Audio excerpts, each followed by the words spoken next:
भारताच्या राजकारणातील एक असं नाव की ज्यांना काही लोक चाणक्य म्हणतात, तर काही लोक रणनीतीचा बादशाह आणि आजच्या भाषेत बनायचं झालं तर राजनीतीमधला धुरंधर. पण सत्ता, पद आणि प्रसिद्धीच्या मागे दडलेल्या संघर्षाची कहाणी बऱ्याच कमी लोकांना माहिती आहे. तर ही आहे अमित शहा यांच्या संघर्षाची आणि उभारणीची कहाणी. मित्रांनो नमस्कार, मी नवीन भिडे आणि आपण पाहत आहात आपले आवडते यूट्यूब चॅनल देश दर्शन डायरीज. एकेकाळी ज्यांच्यावर तुरुंगात जाण्याची वेळ आली होती, त्याच व्यक्तीने पुढे जाऊन देशाच्या सर्वात शक्तिशाली मंत्रालयांपैकी एक मंत्रालय सांभाळलं होतं. एका सर्वसामान्य कार्यकर्त्यापासून ते भारताच्या राजकारणातील सर्वात प्रभावशाली व्यक्ती होण्यापैकीचा हा एक प्रवास आहे. तर मित्रांनो, ही आहे अमित शहा यांच्या संघर्षाची खरी कहाणी. सुरुवात आणि बालपण.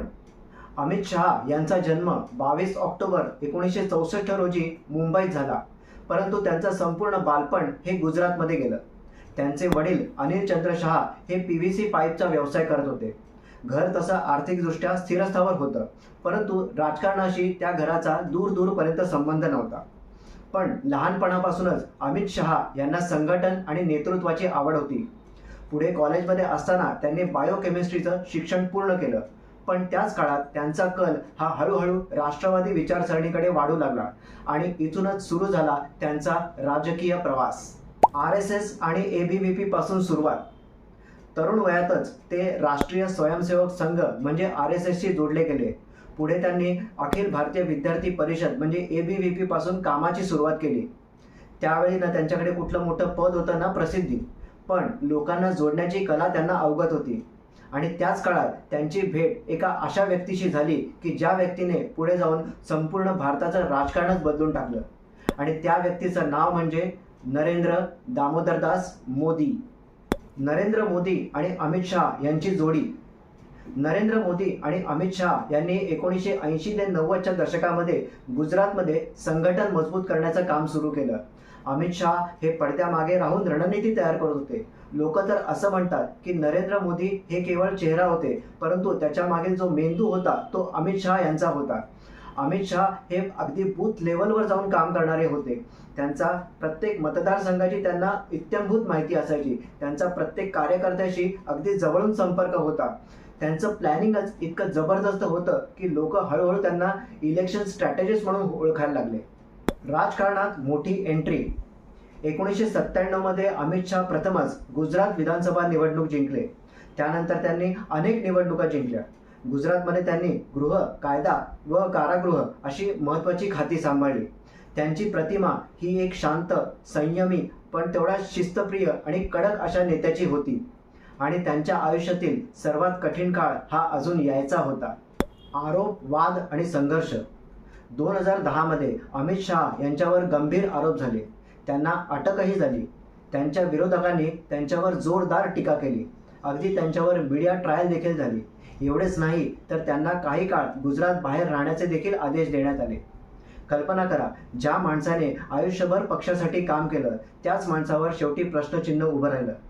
परंतु अमित शहा हे मागे हटले नाहीत. ते कायदेशीर लढा लढत राहिले. पुढे अनेक प्रकरणांमधून न्यायालयाने त्यांना दिलासा दिला. परंतु हा काळ हा अमित शहा यांच्या आयुष्यातील सर्वात कठीण काळ मानला जातो. 2014ची लोकसभा निवडणूक. ही निवडणूक भारतीय राजकारणाचा इतिहास बदलणारी ठरली. उत्तर प्रदेशसारख्या मोठ्या राज्यामध्ये भाजपला प्रचंड यश मिळवून देण्यात अमित शहा यांची रणनीती ही महत्त्वाची मानली जाते. त्यानंतर त्यांना भाजपचा राष्ट्रीय अध्यक्ष बनवण्यात आलं.